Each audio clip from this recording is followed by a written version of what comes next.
The dust swirled across the barren yard as Bethany Carter stared at the banker's letter, her trembling fingers leaving smudges on the crisp paper that threatened to steal everything she had left in this world.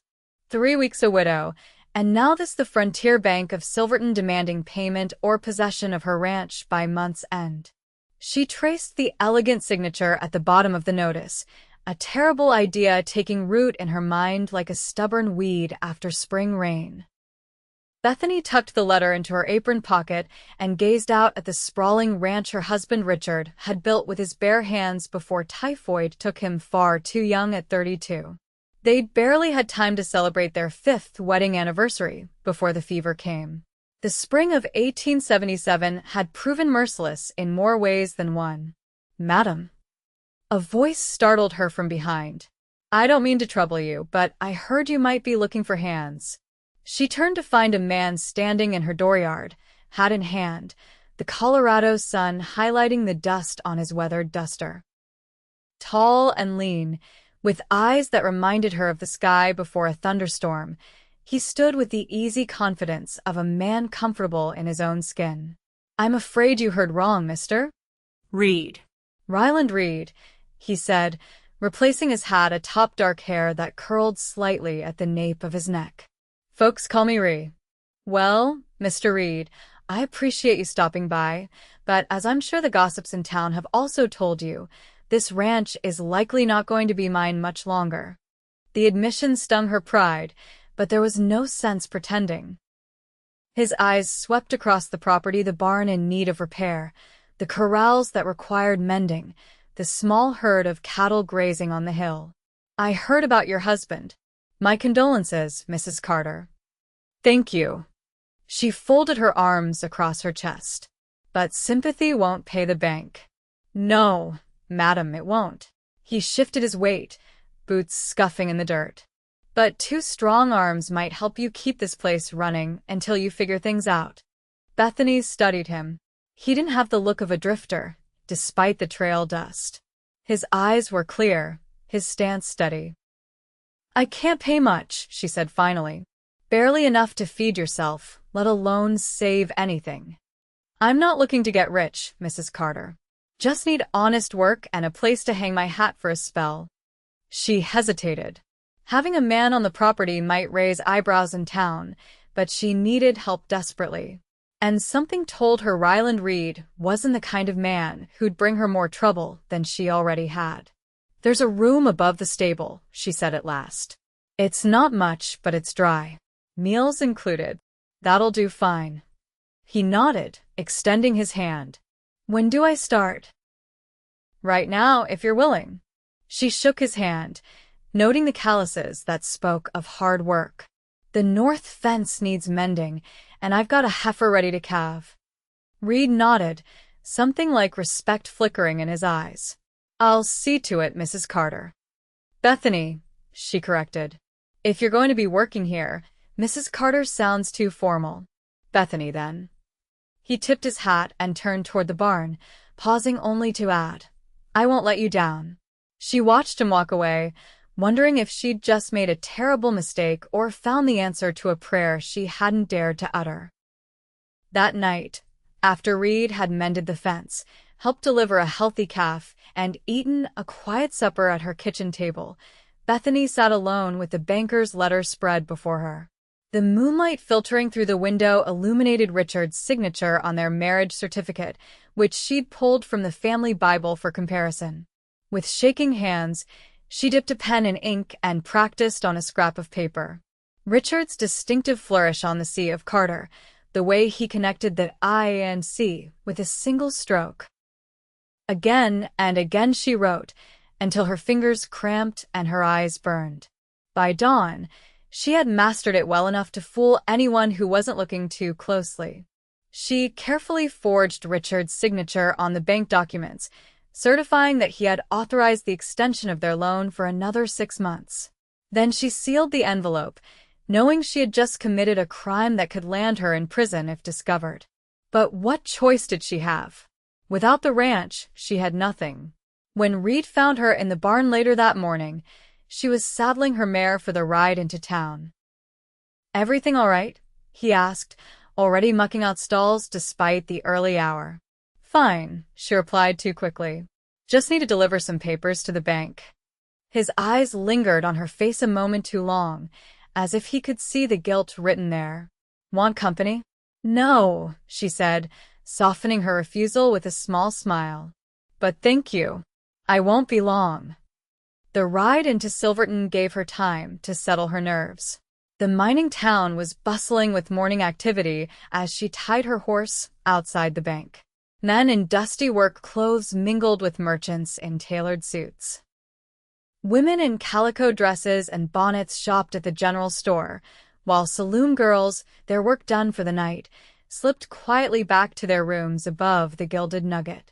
Bethany straightened her spine, adjusted her hat, and walked into the bank with all the confidence she could muster. Mrs. Carter greeted Mr. Willoughby, the bank manager, his thin lips barely moving beneath his meticulously groomed mustache. I wasn't expecting you. I've brought the paperwork, she said, placing the envelope on his desk. My husband signed the extension before he passed. I only just found it among his things. Willoughby's eyebrows rose as he opened the envelope and examined the document. I see, he said slowly. How? Fortunate that you discovered this. Her heart hammered against her ribs. Yes, quite fortunate. He studied the signature for what felt like an eternity.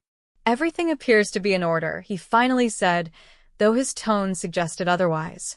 This grants you 6 months to meet your obligations. Thank you, Mr. Willoughby. She stood to leave, willing her legs not to tremble. Mrs. Carter, he called as she reached the door. My condolences on your loss. Richard was a good man. Guilt twisted in her stomach.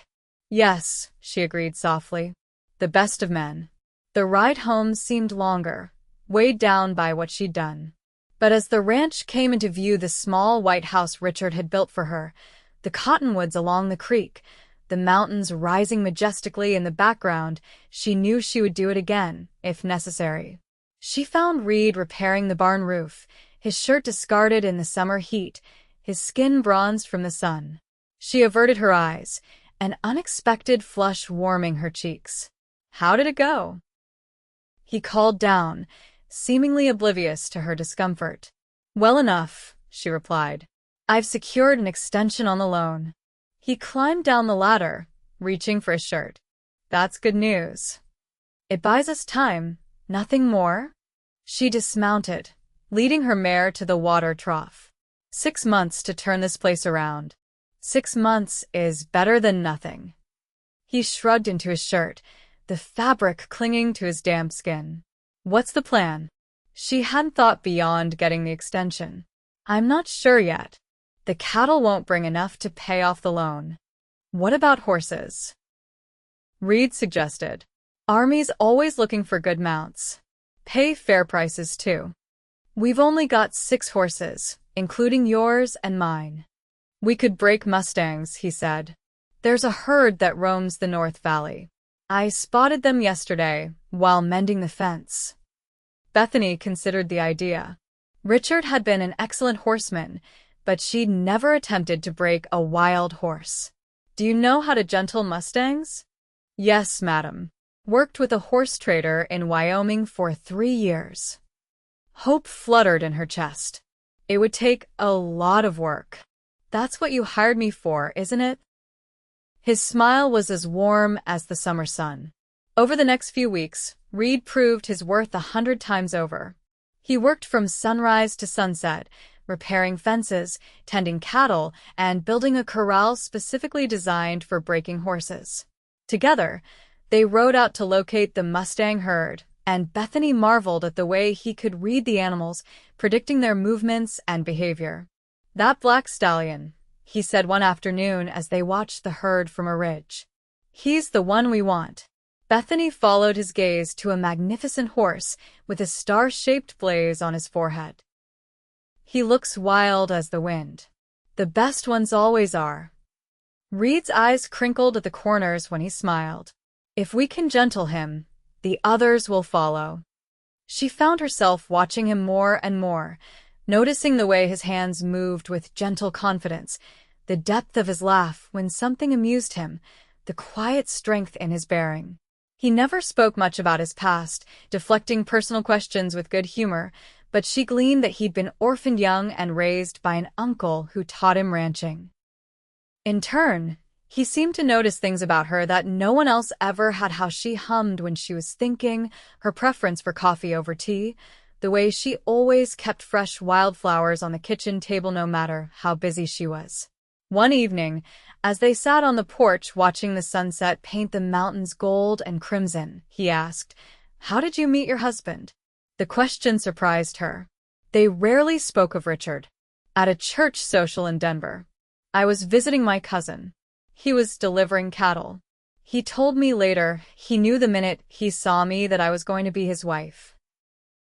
She smiled at the memory. "We were married 3 months later." Reed nodded. "He built you a good place here." "Yes, he did." She sighed. "I just wish he'd been better with the books. I had no idea we were in such debt until after." She trailed off, the familiar guilt returning. "Some men aren't meant for ledgers and figures," Reed said. "Doesn't mean he didn't love you something fierce." "I know." She blinked back tears. "I just wish I'd paid more attention. Maybe I could have helped." Reed's hand covered hers briefly, warm and reassuring. "You're helping now. That's what matters." The touch lingered in her mind long after he'd bid her good night and returned to his room above the stable. The day they went after the Mustangs dawned clear and cool. Bethany rode beside Reed, 2 other local cowboys they'd hired for the day following behind. They'd spent days planning, studying the herd's patterns, preparing the corral. "Remember," Reed instructed as they approached the valley where the Mustangs grazed, slow and steady. "No sudden movements." "We're just guiding them, not chasing." The plan worked perfectly until the black stallion, sensing the trap, veered sharply away from the makeshift chute they'd created. The rest of the herd followed, scattering in all directions. "Cut him off," Reed shouted, spurring his horse after the stallion.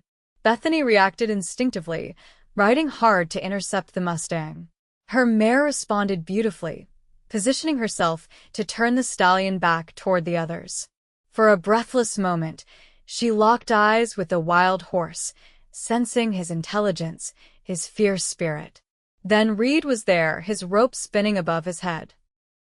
The lasso settled perfectly around the stallion's neck, and the horse reared, fighting the restraint. Bethany held her breath as Reed's mount strained against the Mustang's strength. "Easy," Reed called, not to the horse, but to her. "Stay back. He's dangerous." But Bethany could see Reed's horse tiring, the Mustang's strength nearly pulling him from the saddle. Making a split-second decision, she rode forward, her own rope ready. "Bethany, no," Reed shouted, but she was already casting her lasso. It caught the stallion's front legs, and together, they managed to subdue the powerful animal. The rest of the herd, now leaderless, was successfully guided into the corral by the hired hands. When it was over, Reed rode up beside her, his face a mixture of admiration and exasperation. "That was either the bravest or the most foolish thing I've ever seen." She grinned, adrenaline still coursing through her veins. "Perhaps a bit of both." He shook his head, but a smile tugged at his lips. "You're something else, Bethany Carter."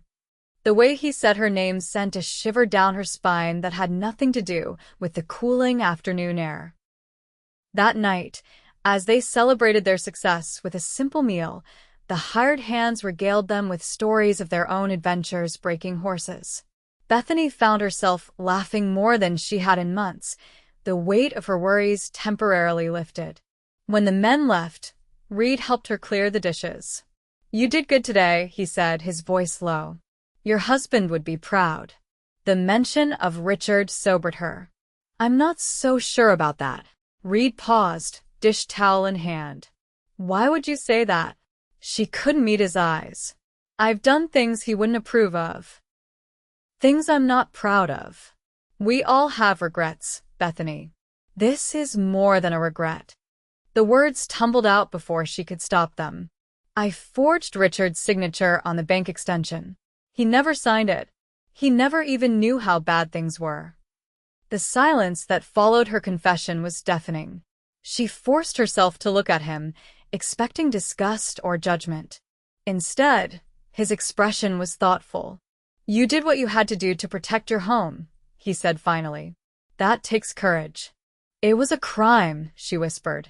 Sometimes the law and what's right aren't the same thing. He set down the towel and stepped closer.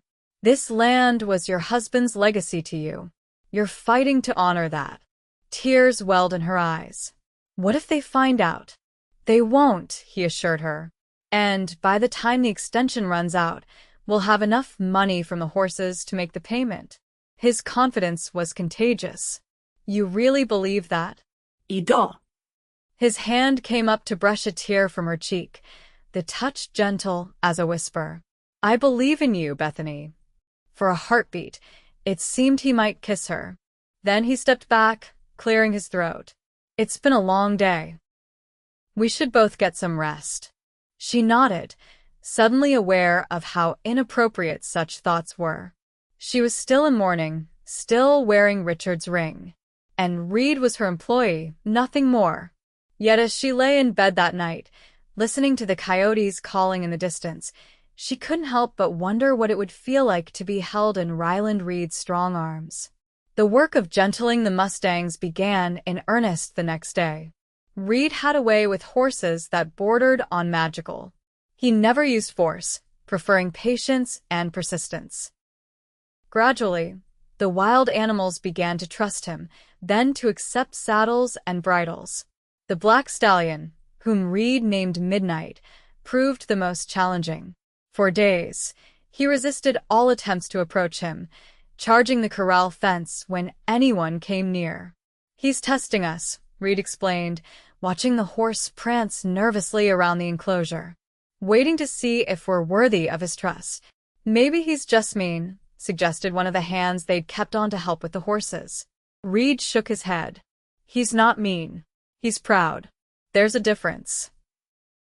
Bethany found herself drawn to the magnificent animal, spending hours just sitting near the corral, talking softly to him. Sometimes she read aloud from her books, her voice carrying on the breeze. Little by little, Midnight stopped seeing her as a threat.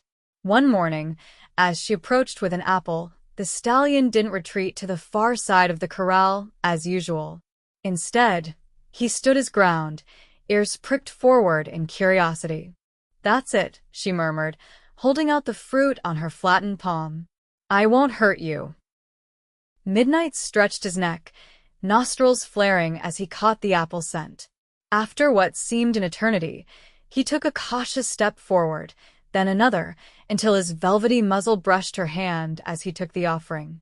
Well, I'll be damned, said Reed from behind her, his voice filled with wonder. He's chosen you. She turned to find him watching, a smile warming his features. What do you mean?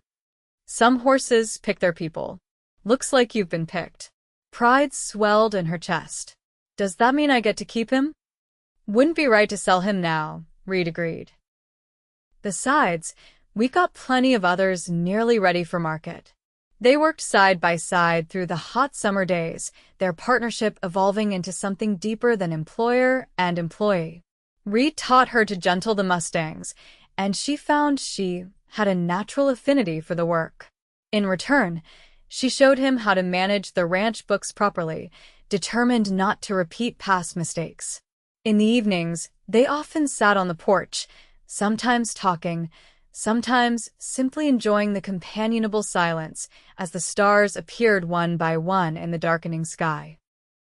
She learned that he'd fought briefly in the war, though he was young, and had wandered ever since, never finding a place that felt like home. Why did you stop here? She asked one night.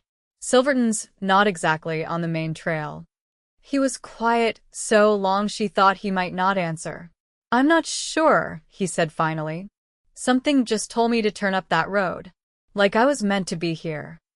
Their eyes met in the dim light, and Bethany felt a connection that both thrilled and frightened her. It had been only 4 months since Richard's death. Was it disloyal to feel this way about another man so soon? As if reading her thoughts, Reed looked away. It's getting late. We should turn in. But that night, as a late summer thunderstorm rolled across the valley, a loud crash woke Bethany from sleep. Lightning had struck a tree near the barn, and flames were already licking at the dry wood of the roof. She ran outside in her nightgown, screaming for Reed. He emerged from the stable, taking in the situation at a glance. "The horses," he shouted over the storm. "Get them out."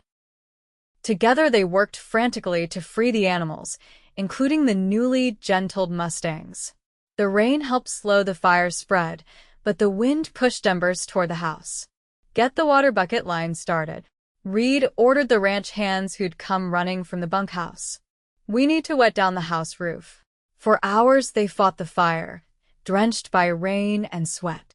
When it was finally extinguished, the barn was damaged but salvageable, and the house had been spared. Exhausted, soaked to the skin, and streaked with soot, Bethany sagged against the porch railing. Reed approached, his own condition no better. "You're shivering," he observed, concern etching his features. "Just tired," she assured him, though she couldn't stop the trembling. Without warning, he swept her into his arms. "You need to get warm and dry before you catch your death." Too weary to protest, she let him carry her inside. He set her gently on a chair by the stove, which someone had lit to ward off the chill. "I'll get you some dry clothes," he said, turning to leave. "Ree," she called, using his nickname for the first time. When he paused, she whispered, "Thank you for everything." Something flickered in his eyes, longing, perhaps, or resolution. "Get changed," he said gently. "I'll check on horses." Later, wrapped in a quilt and sipping hot tea laced with whiskey, she watched as he examined the barn damage by lantern light. The storm had passed, leaving behind a clean-washed world and a sky full of stars. "It could have been much worse," he reported, joining her on the porch. "We can repair it in a week or so." "We were lucky," she agreed. He nodded, his gaze drifting to the distant mountains. "You know, when I first came here, I thought I'd stay just long enough to help you get on your feet. Then move on, like always." Her heart stuttered. "And now? Now I'm not sure I could leave if I wanted to." He turned to face her, his expression open and vulnerable in a way she'd never seen before. "This place you have become important to me." The confession hung between them, weighted with meaning. Bethany struggled to find the right words, torn between the memory of her husband and the undeniable feelings growing for this man who had come into her life when she needed him most. You don't need to say anything," he interrupted gently. "I know it's too soon. I know you're still grieving. I just wanted you to know that when you're ready, if you're ever ready, I'll be here." With that, he bid her good night and walked back to the stable, leaving her with a heart both lighter and heavier than before. The next few weeks passed in a blur of activity. They repaired the barn, continued training the mustangs, and prepared for their first sale to the Army purchasing agent who was due to visit in early October. Though nothing more was said about Reed's confession, something had shifted between them. Their movements around each other became more careful, more deliberate, as if both were acutely aware of the other's presence. The Army agent, a Captain James Forrester, arrived with 2 assistants on a crisp autumn morning. Bethany greeted them nervously, knowing how much depended on this sale. "Mrs. Carter," the captain said, tipping his hat. "I understand you have horses for us to consider." "Yes, sir. 20 head of mustangs, all properly gentled and saddle-trained." Forrester's eyebrows rose. "Mustangs? We typically prefer domestic stock." "These are exceptional animals," Reed interjected, stepping forward. "Strong, smart, and hardy. Better suited to frontier conditions than your eastern thoroughbreds." The captain's expression suggested skepticism, but he nodded. We'll take a look. For the next 2 hours, Reed and Bethany demonstrated the horses' training, putting them through their paces. The Mustangs performed beautifully, responding to commands with precision that belied their wild origins. Impressive, Forrester admitted finally. But I can only offer $40 per head. Army budget's tight this year. Bethany's heart sank. At that price, they wouldn't clear enough to make the bank payment. Captain, these horses are worth at least $60 apiece. They've been carefully selected and trained. $50 is my absolute limit, madam. And that's stretching my authority. She glanced at Reed, who gave a barely perceptible nod. $50, then, she agreed. For all 20. As they signed the paperwork and watched the soldiers lead away the horses, Bethany calculated mentally. $1,000. Almost enough to pay the bank, but not quite. We did well, Reed said as they walked back to the house. Those horses will serve the army well. It's not enough, she said, the weight of reality settling on her shoulders. We're still short for the payment. We've got time, he reminded her.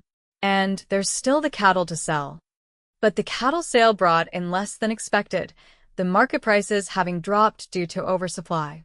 With just a month left before the loan came due, they were still $300 short. We could sell more horses, Bethany suggested as they reviewed the books one evening. We've only got 8 left, including Midnight and our personal mounts, Reed pointed out. And none are fully trained yet. Then what do we do? She closed the ledger with a snap. I can't lose this place, Ree. I just can't. He reached across the table to take her hand. You won't. I promise. The next morning, Reed was gone before dawn. A note on the kitchen table said simply, had to ride to Durango. Back in 2 days. Don't worry. But Bethany did worry, especially when 2 days stretched to 3 with no sign of him. Had he abandoned her after all? The thought hurt more than she cared to admit. On the 4th day, as she was feeding the horses, hoofbeats announced a rider approaching. Her heart leaped at the sight of Reed's familiar figure, though he looked exhausted, with several days' growth of beard darkening his jaw. Where have you been? She demanded as he dismounted. I was worried sick. I'm sorry, he said, reaching into his saddlebag. But I think you'll forgive me when you see this. He handed her a leather pouch. Inside was money, a lot of it. $350, he explained.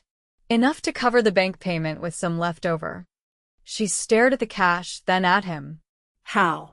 Where did you get this? His expression grew guarded. Does it matter? Of course it matters. Did you, she lowered her voice. Did you rob someone? He looked offended. What kind of man do you take me for? No, I didn't rob anyone. I sold something valuable, that's all. What could you possibly have that's worth as much? He sighed, running a hand through his hair. My land. I had a claim near Durango. Nothing fancy, just a small parcel with a cabin I built a few years back. I've been holding on to it, thinking someday I might settle down there. Bethany felt as if the ground had shifted beneath her feet. You sold your home? For me. For us, he corrected softly. If you'll have me. The magnitude of what he'd done, what he was offering, left her speechless. This man had given up his future to secure hers. No, not just hers. Theirs.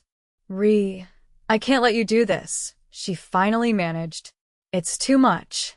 It's already done. His eyes held hers steadily. And it's not too much. Not for what I'd be getting in return. And what's that? She whispered, though she already knew the answer. A home. A purpose. He stepped closer, his voice dropping. Someone to love who might, in time, love me back.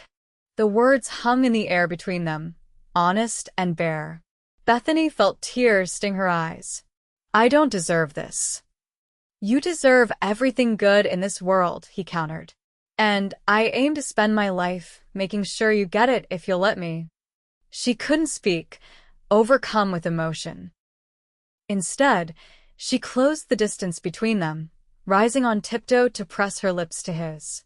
The kiss was tentative at first, then deepened as his arms encircled her, drawing her against his solid warmth. When they finally parted, both breathless, he rested his forehead against hers. "Is that a yes?" She laughed through her tears. Yes. "But on one condition." "Name it." "We rebuild your cabin here, on this land, so you don't feel like you've given up your dream." His smile was like sunshine breaking through clouds.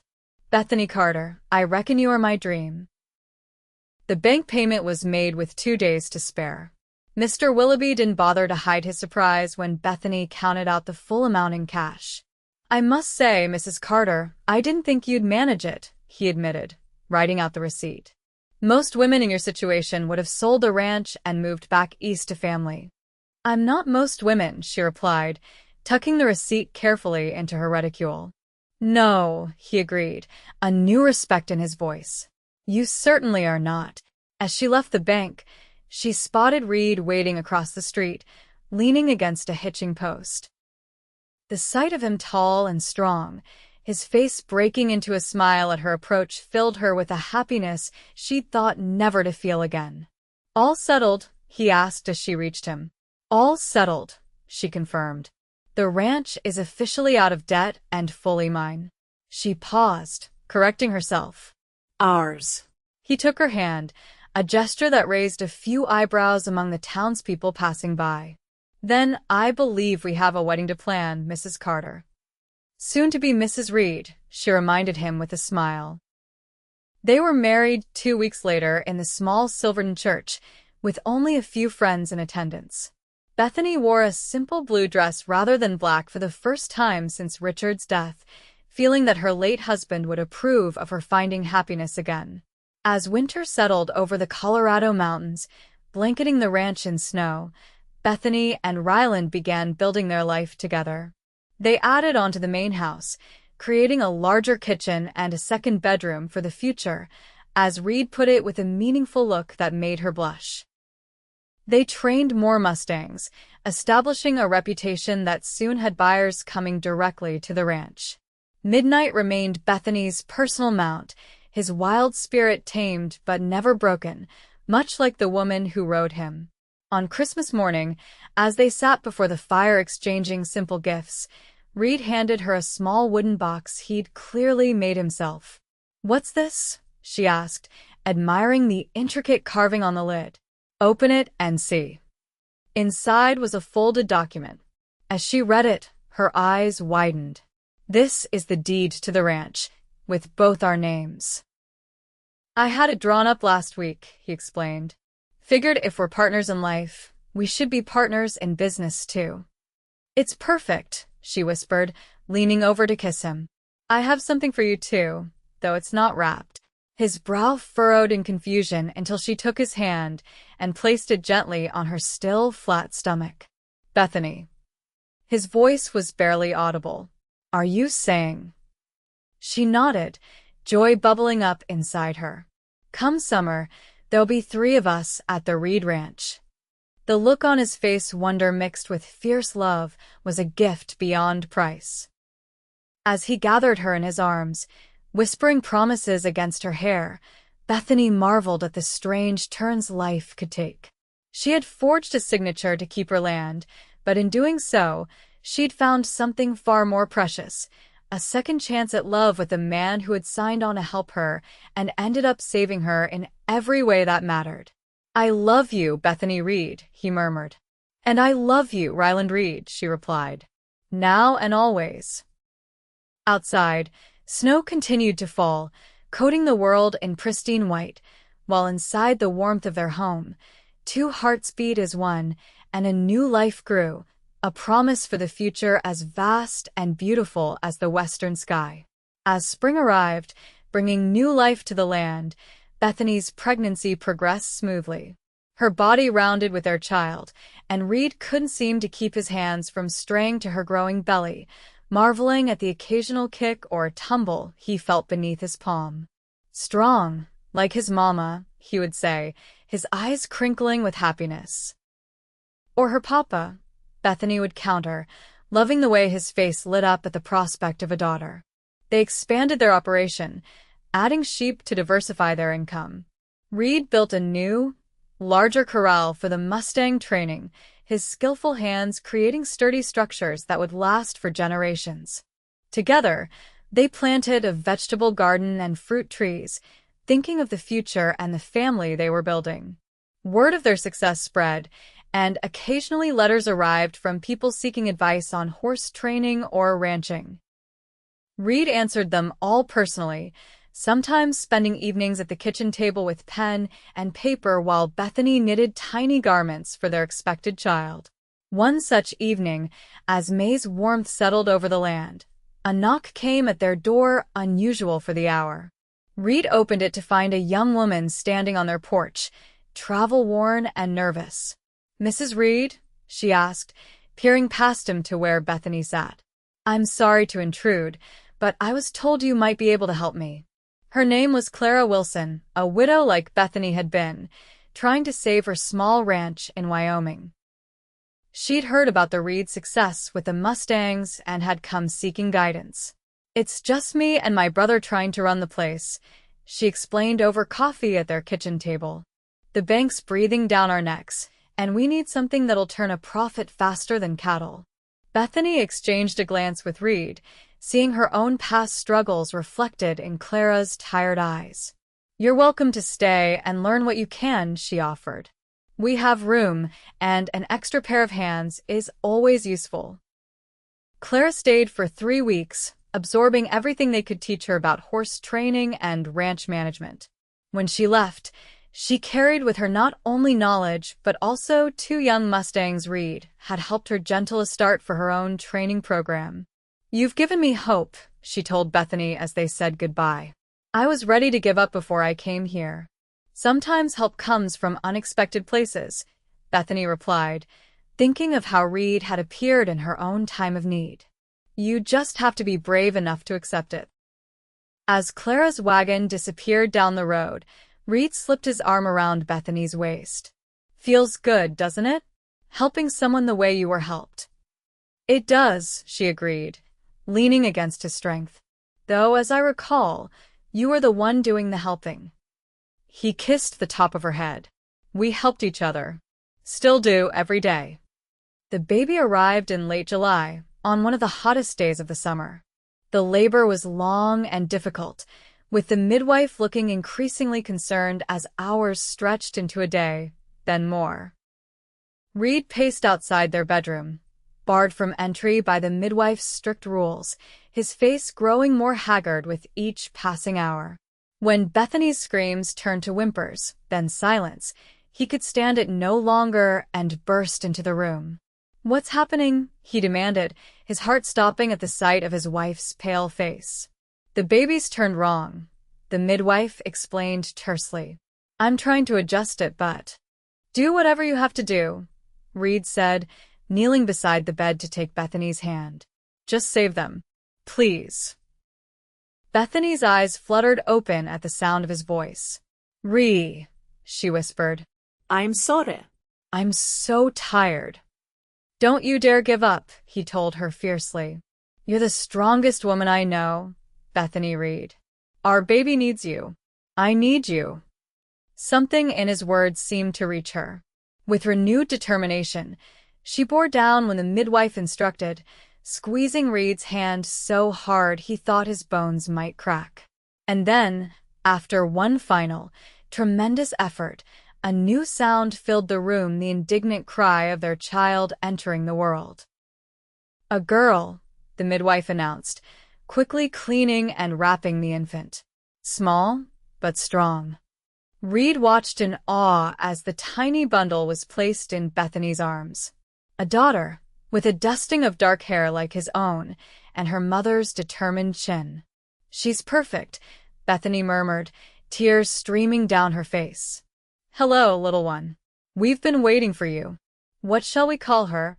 Reed asked, his finger gently tracing the baby's velvet cheek. Bethany looked up at him, love shining through her exhaustion. "Rose." "For new beginnings." "Rose Reed." He tested the name, finding it fit perfectly. Our little wild Rose. The first year of Rose's life transformed the ranch in ways they hadn't anticipated. The house, once quiet and orderly, now overflowed with baby things. Business decisions were made with a child in arms or balanced on a hip. The rhythm of their days shifted to accommodate feedings and nap times. And yet, they thrived. The Mustang training program expanded, with Reed taking on an apprentice, a local boy eager to learn the trade. Bethany kept the books with her usual precision, often with Rose sleeping in a basket beside her desk. They celebrated their first wedding anniversary with a picnic by the creek, watching their daughter attempt to crawl across the blanket, determined despite her lack of coordination. "She's got your stubbornness," Reed observed, laughing as Rose face-planted, then pushed herself up again with a grunt of effort. "And your fearlessness," Bethany countered as the baby reached for a butterfly that had landed nearby, nearly toppling over in the process. Reed stretched out beside his wife, pulling her close. "Did you ever imagine, when you were forging that signature, that this is where you'd end up?" She shook her head, settling against his chest. "Never. I was just trying to survive another day. And now I'm living every day, not just surviving it." She tilted her face up to his. "Thank you for that gift." He kissed her softly, still marveling that this extraordinary woman had chosen him. "The gift has been all mine." Rose's first birthday coincided with a visit from Captain Forrester, now promoted to major, seeking to purchase more horses for his regiment. As they showed him the current crop of trained Mustangs, Rose balanced on Reed's shoulders, pointing and babbling excitedly at the horses. "Your operation has grown impressively," Forrester commented, clearly impressed by the improvements they'd made to the ranch. "Word has spread about the quality of your stock. The Reed Ranch is becoming quite well known." Pride warmed Bethany's chest. "We've worked hard to build something lasting. It shows." The major nodded toward Rose. "For the next generation, I assume." "That's the plan," Reed confirmed, swinging his daughter down into his arms, where she immediately began playing with his hat.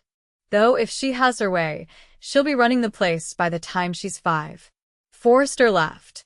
"Like mother, like daughter, I imagine." The major's visit resulted in their largest sale, yet 30 horses at $60 apiece, a price that reflected the growing reputation of their training methods. As they watched the soldiers lead the horses away, Bethany felt a surge of pride and accomplishment. "We did it," she said, squeezing Reed's hand. "We really did it." "Did you ever doubt we would?" he asked, bringing her hand to his lips. "Not once you came along," she admitted. "You made me believe anything was possible." That night, after Rose was asleep in her crib, they sat on the porch swing Reed had built the previous summer, watching fireflies dance in the gathering dusk. "I've been thinking," Bethany said, her head resting on his shoulder, "about expanding again." "More horses?" he asked. "Or more cattle?" "Neither." She took his hand, placing it on her stomach in a gesture that had become familiar. "I was thinking more along the lines of expanding our family." His eyes widened as her meaning sank in. "Bethany, are you sure?" She nodded, happiness bubbling up inside her. "The doctor confirmed it yesterday. Come winter, Rose will have a little brother or sister." Reed gathered her into his arms, his joy too great for words. As they held each other under the vast Colorado sky, Bethany reflected on the journey that had brought them to this moment. She had committed a desperate act, forging her late husband's signature to keep the land she loved. That act, born of necessity, had led to meeting Ryland Reed, the man who had helped her transform not just the ranch, but her entire life. "What are you thinking about?" he murmured against her hair. "About how sometimes the wrong thing can lead to something so very right," she replied. "If I hadn't forged that signature, you might never have stayed. We might never have found each other." "I like to think we would have," he said. "Some things are meant to be, regardless of the path taken to get there." Their second child, a son they named James, was born on a snowy December night, with Rose, now nearly 2, peering curiously at her new brother from the safety of her father's arms. "He's so tiny," she whispered in awe. "You were that small once too," Reed told her, smoothing her dark curls. "Was not," she protested with the certainty only a toddler could muster.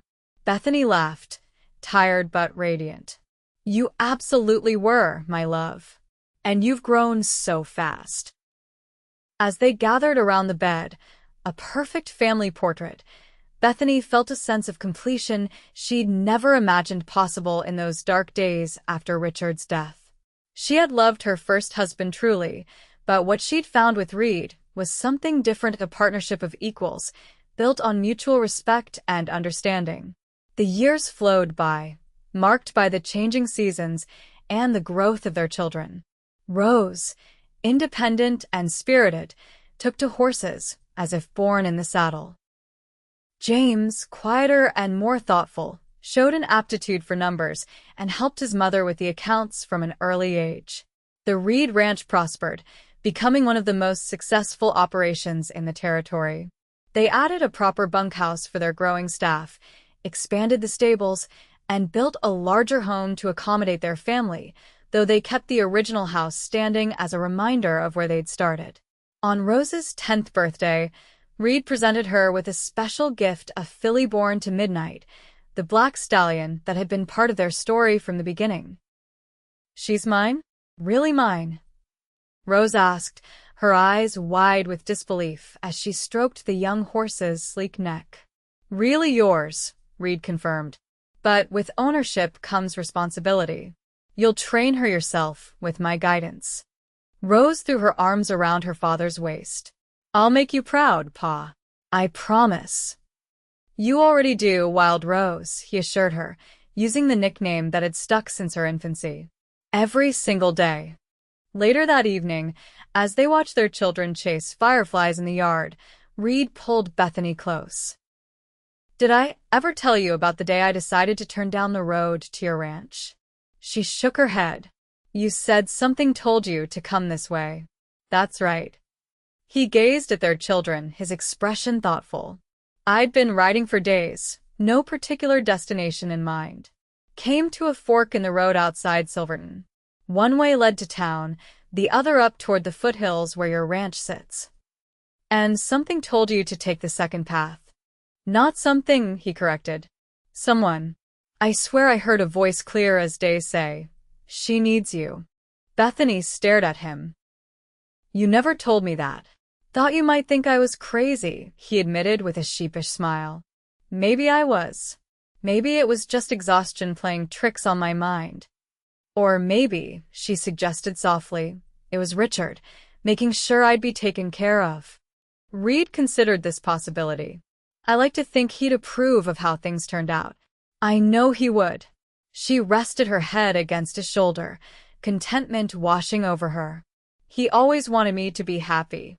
And I am so very happy." As twilight deepened into night, they called the children in for bed. Rose and James protested, as children always do, but eventually submitted to goodnight kisses and tucking in. When the house was quiet, Bethany and Reed returned to the porch, settling into the swing that had witnessed so many of their conversations over the years. "I've been offered a position on the town council," Bethany mentioned as they swayed gently. "They want someone representing the ranching interests." Reed grinned, pride evident in his expression.